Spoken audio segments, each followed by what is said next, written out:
À la table du Seigneur expose les vérités bibliques d'une manière simple et pratique. Ainsi, les enfants de Dieu peuvent grandir dans la stature de Christ, comme il est écrit dans Éphésiens 4, 11 à 15, être édifiés et rendus capables par la parole de Dieu pour posséder leur héritage en Christ. Alors Acte 20, 32 et Acte 26, 18 seront une réalité pour chacun d'entre eux. Bien-aimés, je vous souhaite la bienvenue à la table du Seigneur. Alors, après avoir parlé sur ce qu'est la foi, après avoir parlé sur comment recevoir la foi, nous allons dans cette partie parler sur les moyens de développer et d'activer la foi que nous avons déjà. Oui, la foi, nous l'avons déjà. Il ne faut pas perdre son temps à chercher à l'acquérir. La foi, nous l'avons déjà. Le Seigneur nous a donné la foi. Oui, c'est un don que le Seigneur nous a donné. En effet, les Écritures témoignent, comme par exemple dans Jude, au verset 3, parce que Jude, il n'y a qu'un seul chapitre, où il est dit que la foi a été donnée une fois pour toutes aux saints. Oui, la foi a été donnée une fois pour toutes, transmise une fois pour toutes aux saints. Oui. Remarquez, Jude, il dit, la foi transmise, une fois pour toutes. Pourquoi? Parce que ce n'est pas une question où il faut encore revenir. Tu ne dois pas encore revenir là-dessus, que chaque fois que tu es dans les problèmes, tu dis, oh Seigneur, donne-moi la foi, ou donne-moi la foi. Non. La foi a été donnée une fois pour toutes. C'est un fait accompli. Tu dois le croire et le recevoir comme tel. C'est un don que Dieu t'a donné. Tout ce que tu dois faire maintenant, c'est faire grandir ta foi. Chercher maintenant à développer ta foi. Savoir maintenant comment libérer ta foi, comment l'activer. Comment faire que ta foi puisse travailler pour toi. Comment fortifier ta foi. Ce sont ces questions-là sur lesquelles il faut travailler. C'est vraiment très important de comprendre cela. Et maintenant, ce que nous voyons souvent, c'est des enfants de Dieu qui estiment que leur foi n'est pas assez forte. Ce que nous voyons aussi, c'est des enfants de Dieu qui ne savent pas où est-ce qu'ils en sont avec leur foi. Oui, et ça, quand on voit souvent, quand on voit un chrétien qui n'a pas une foi assez forte, ça c'est dû souvent au fait que la connaissance fait défaut. Oui, là où il y a une foi faible, c'est souvent un problème de manque de connaissance. C'est souvent un problème d'ignorance. Parce que notre foi se développe en fonction de notre connaissance. Notre foi ne peut pas aller au-delà de la connaissance que nous avons, de la compréhension que nous avons de la parole, de la révélation que nous avons de la parole de Dieu. C'est vraiment très important. Notre foi dépend vraiment de la révélation que nous avons de la parole de Dieu, de la connaissance que nous avons de la parole de Dieu. C'est vraiment très important. Et si vous voyez même les disciples du Seigneur, vous allez voir que les disciples du Seigneur, à un certain moment, leur foi était vraiment faible. Mais parce qu'ils ne comprenaient pas les Écritures. Maintenant, vous allez voir par exemple dans Luc, au chapitre 24, au verset 44 et au verset 45. La Bible dit que alors il leur ouvrit l'esprit afin qu'ils comprennent les Écritures. C'est vraiment très important. La compréhension des Écritures. Et c'est le Saint-Esprit qui le fait. C'est l'esprit de sagesse et de révélation qui nous apporte la compréhension, la révélation de la parole de Dieu. Vous comprenez? Donc, comprendre la parole de Dieu, c'est vraiment quelque chose de très important. C'est pourquoi l'apôtre Paul, dans Éphésiens au chapitre 1er, vous pouvez commencer à partir du verset 15, il priait pour les chrétiens qui étaient à Éphèse. Il disait que depuis qu'il avait entendu parler qu'ils croyaient au Seigneur, alors il priait pour eux, afin que le Seigneur leur donne un esprit de sagesse et de révélation dans sa connaissance. Vous comprenez, c'est vraiment très important ça. Et quand l'esprit de sagesse et de révélation est à l'œuvre dans notre vie, alors notre révélation de la parole augmente, notre connaissance augmente, notre compréhension devient beaucoup plus précise. Et alors notre foi aussi augmente. Parce que tout ça, ça va de pair, ça va ensemble. On ne peut pas dissocier notre foi à notre compréhension, à notre révélation de la parole. Ce n'est pas possible.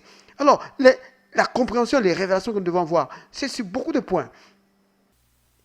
Alors, quand la révélation de la parole de Dieu vient, alors nous comprenons ce que nous sommes, nous comprenons ce que nous avons, nous comprenons ce que nous pouvons faire. Alors notre foi grandit, notre foi augmente, notre foi s'affermit. C'est vraiment très important. Comme par exemple, si vous regardez dans la parabole du semeur dans Matthieu chapitre 13, au verset 19, le Seigneur explique, il montre que celui qui n'a pas compris la parole de Dieu, alors la parole sera ravie. La sémence qui a été plantée dans son cœur, le diable va tout simplement enlever cela. Donc, en aucune façon, il ne pourra grandir. En aucune façon, il ne pourra produire du fruit. Donc, la compréhension de la parole de Dieu, c'est quelque chose de très important. Quand nous comprenons la parole de Dieu, alors nous comprenons notre identité. Nous comprenons, parce que comprendre notre identité, c'est quelque chose de très, très important. Avoir la bonne compréhension de qui nous sommes en Christ, c'est très important. Parce que de cela dépend la compréhension de ce que nous avons. Si tu sais qui tu es, alors tu sauras ce que tu as et tu sauras ce que tu pourras faire. Et si tu connais donc toutes ces trois choses-là, ce que tu es, ce que tu as et ce que tu peux faire, ta foi sera ferme. Alléluia, alléluia. Par exemple, si vous prenez dans 1 Jean au chapitre 4, verset 4, il est dit ceci. Vous, petits enfants, vous êtes de Dieu. Et vous les avez vaincus. Pourquoi? Parce que celui qui est en vous est plus grand que celui qui est dans le monde. Regardez ce passage. Donc, dans la première partie de ce verset, on dit, vous, petits enfants, vous êtes de Dieu. C'est quoi ça? C'est ton identité. On te dit que ton identité, c'est que tu appartiens à Dieu. C'est ça ton identité. Tu dois le savoir, que tu appartiens à Dieu. Tu n'es pas juste un membre d'église. Tu n'es pas juste quelqu'un qui a été pardonné. Tu appartiens à Dieu. Tu es de la famille de Dieu. C'est ça ton identité. Ton origine est en Dieu. C'est vraiment très important. Maintenant, regardez. On dit, vous êtes de Dieu. Et vous les avez vaincus. Pourquoi? Parce qu'il y a quelqu'un qui est en toi, qui est plus grand. Quelqu'un qui est en toi, qui ne pourra jamais être battu. Le Saint-Esprit. Donc vous voyez, dans ce passage, on voit clairement que notre victoire, ce que nous pouvons faire, dépend vraiment de notre identité. Nous devons reconnaître notre identité, que notre identité est vraiment liée à Dieu, liée vraiment à la famille de Dieu. Alors, puisque nous sommes liés à Dieu, alors il y a en nous, nous avons en nous. Vous voyez, quand vous reconnaissez votre identité, alors vous découvrez tout de suite ce que vous avez. Qu'est-ce que vous avez? Le Saint-Esprit. Nous avons en nous l'Esprit de Dieu, le Saint-Esprit, le plus grand qui habite en nous. Parce que lui habite en nous, alors nous savons ce que nous pouvons faire. Nous sommes plus que vainqueurs. Vous comprenez? Découvrir ton identité. alors ça te conduit à découvrir ce que tu as et ce que tu peux faire. C'est ça qui fait grandir la foi. C'est ça qui affermit la foi. Oh, c'est très important ça. C'est très important. C'est pourquoi Paul priait toujours, comme par exemple dans Éphésiens au chapitre 1, à partir du verset 15, jusqu'à la fin. Vous allez voir qu'il priait vraiment pour les chrétiens d'Éphèse, afin que l'esprit de sagesse et de révélation leur donne, illumine les yeux de leur cœur, pour qu'ils comprennent quelle est l'espérance qui s'attache à l'appel qu'ils ont reçu, qu'ils comprennent quelle est la gloire de l'héritage qu'ils ont reçu et quelle est envers nous qui croyons l'infinie grandeur de la puissance que Dieu a mis à notre disposition. C'est vraiment très important ces choses, parce que c'est ça qui bâtit la foi, c'est ça qui nous fortifie dans la foi. Oh, béni soit le nom du Seigneur. Alléluia.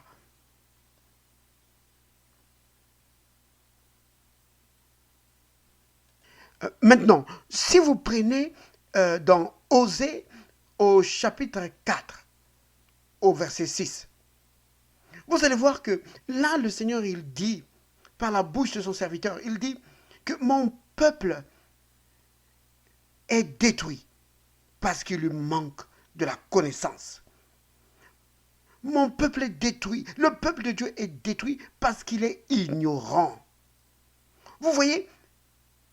Donc, parce que le peuple de Dieu est ignorant, alors sa foi est faible. Parce que la victoire, souvenez-vous, que la victoire qui triomphe du monde, c'est notre foi. Selon 1 Jean 5, verset 4. Mais la foi ne peut pas être forte là où il y a l'ignorance.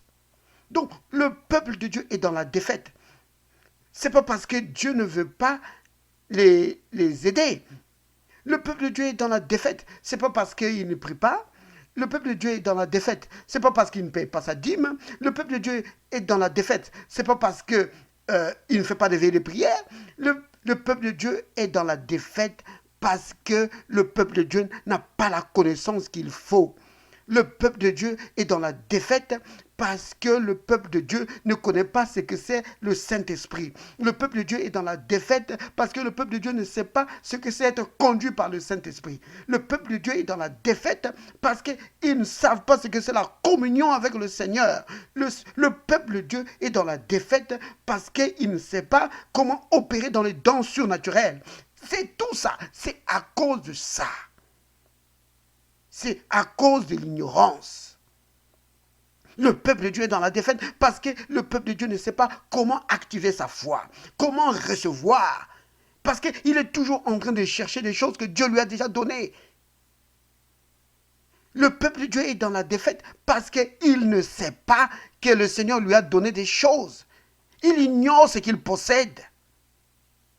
C'est à cause de ça. Vous comprenez? C'est pourquoi c'est très important d'acquérir vraiment une bonne connaissance, une connaissance approfondie de la parole de Dieu. Alors, notre foi va être vraiment affermie.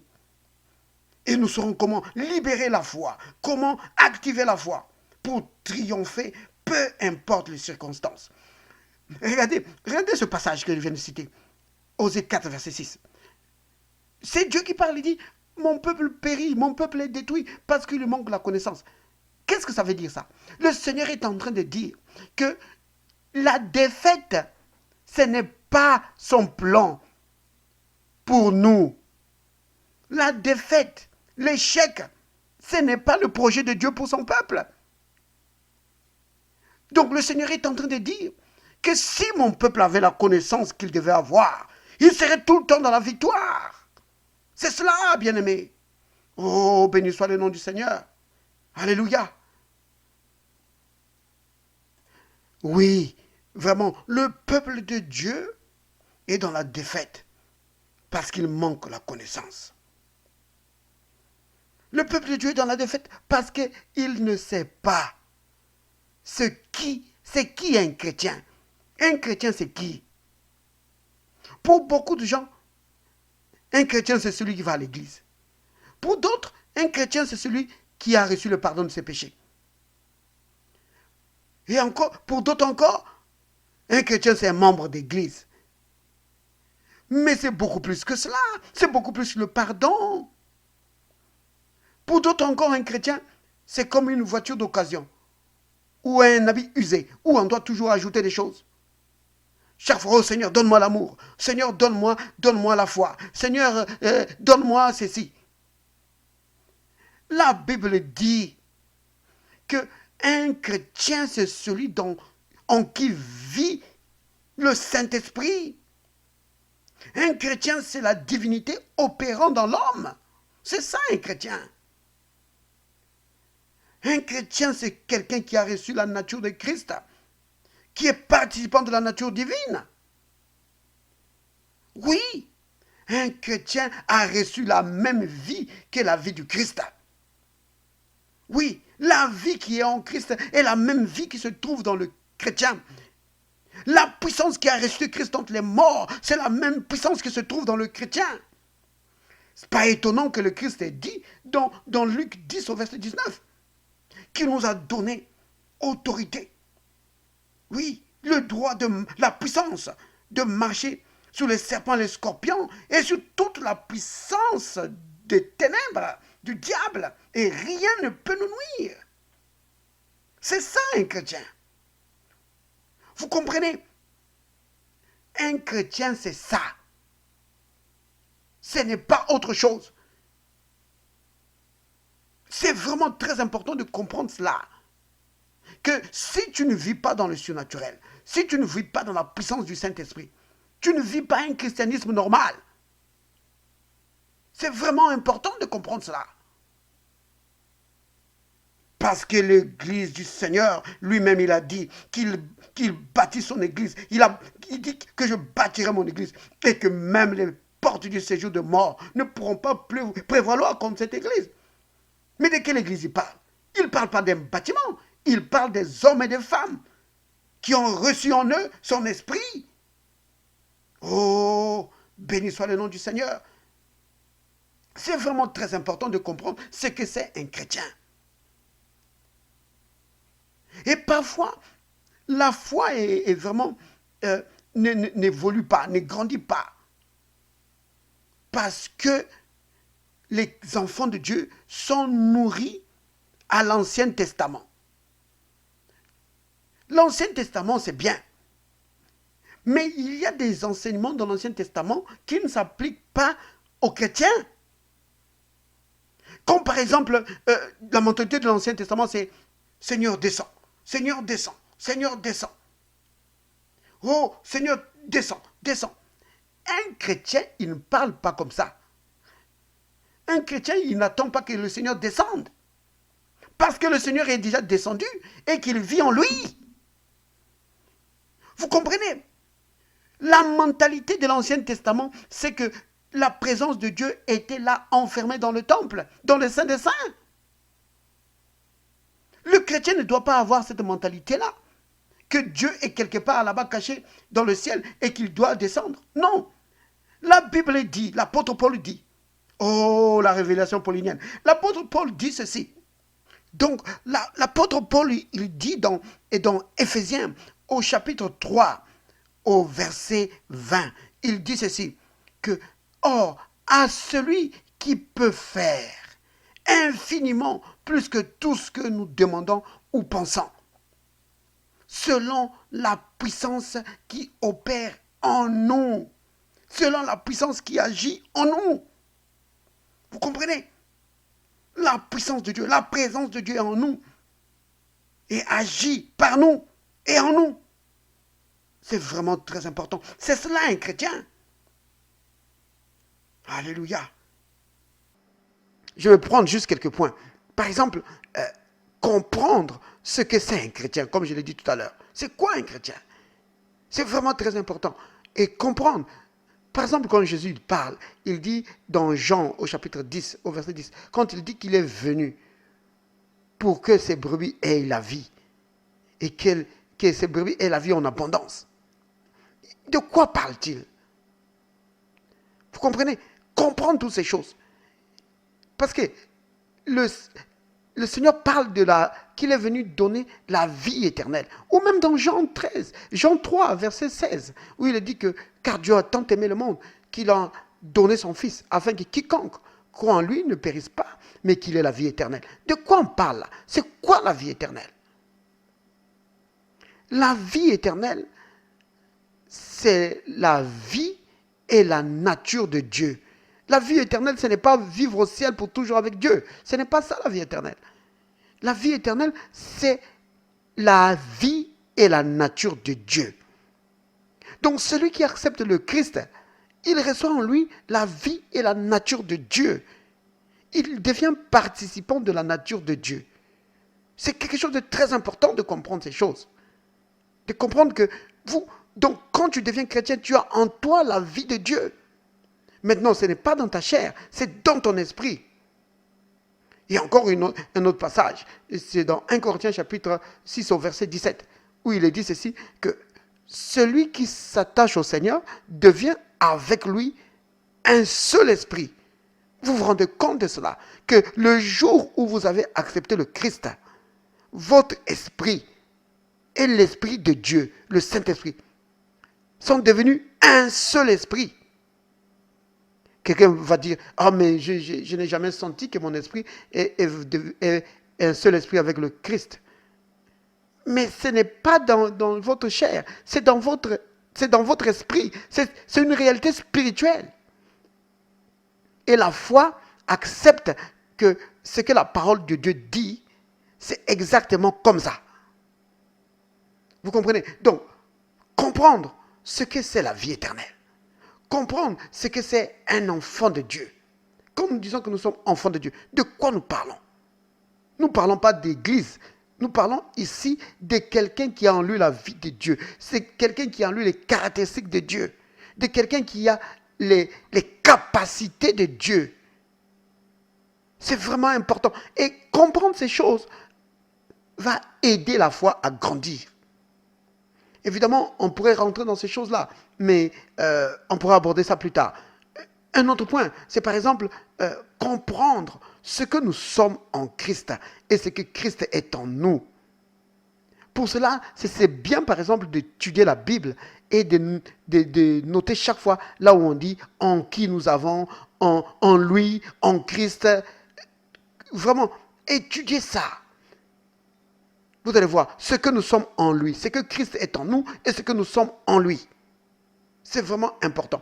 Comprendre cela, comprendre ce qu'est le corps de Christ, comprendre que nous formons un seul corps. Vous comprenez? La Bible dit que Christ est la tête et nous sommes les membres du corps. Et le Christ dit ça vraiment d'une manière très formidable dans Jean au chapitre 15, au verset 5. Il dit que je suis le cep et vous êtes le sarment. Autrement dit, il est le tronc et nous sommes les branches.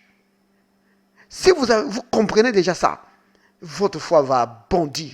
Pourquoi? Parce que, vous comprenez, quand il dit ça, il est en train de dire, parce que les branches ont la même vie.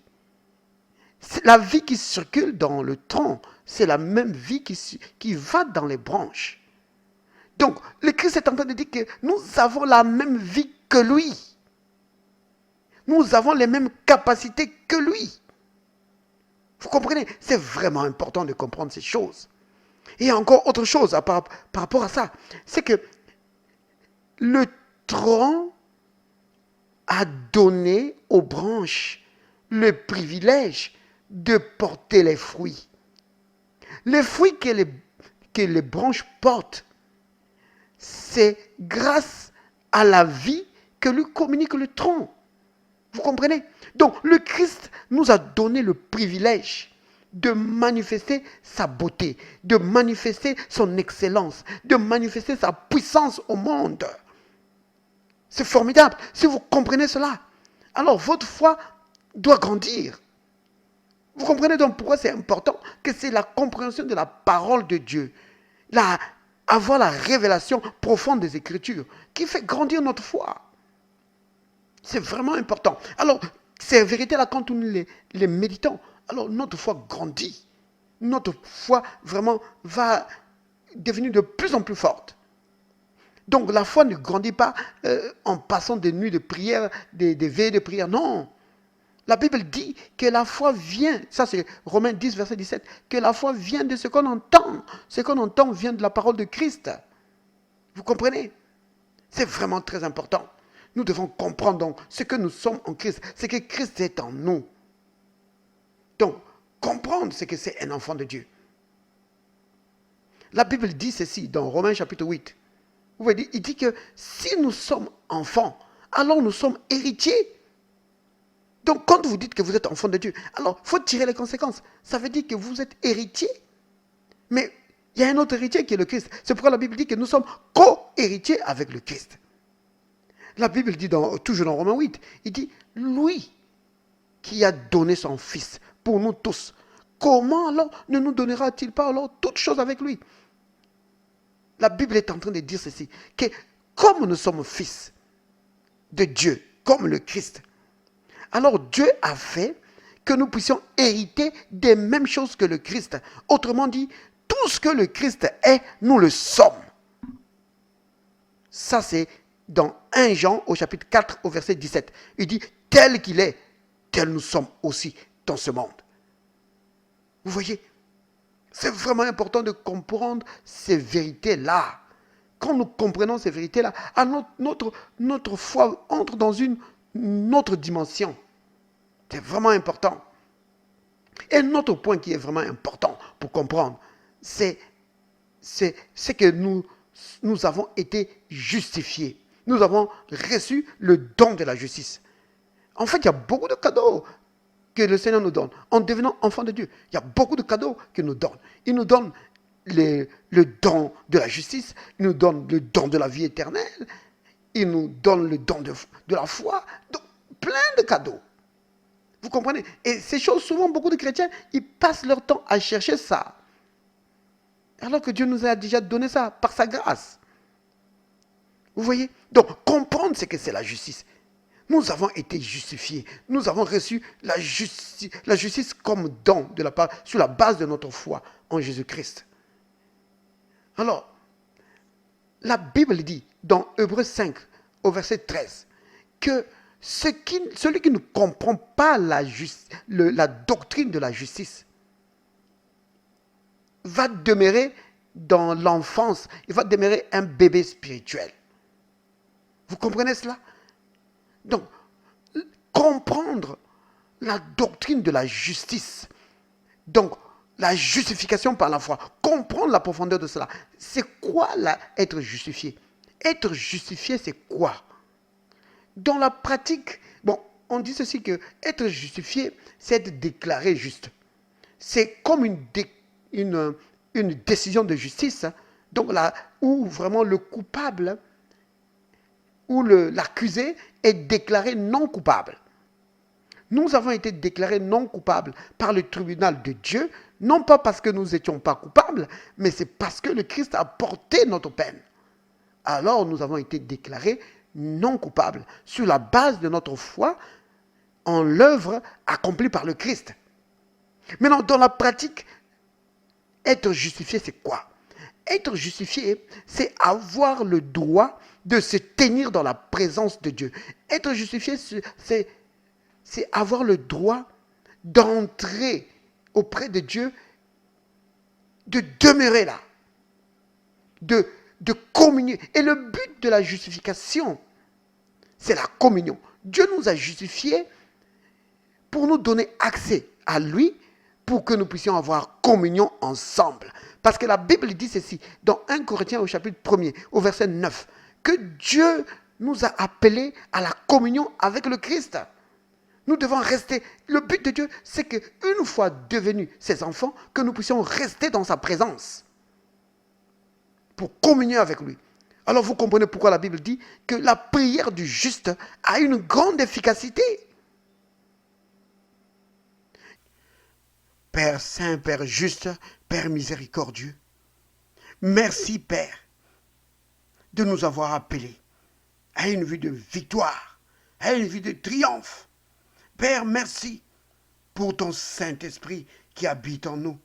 Oh, le Saint-Esprit, il nous remplit de force, il nous révèle la parole et il nous fait triompher. Oui, il est le plus grand qui habite en nous. Celui qui est en nous est plus grand. Il est plus grand que toutes les situations qu'on peut rencontrer. C'est pourquoi nous marchons dans la victoire.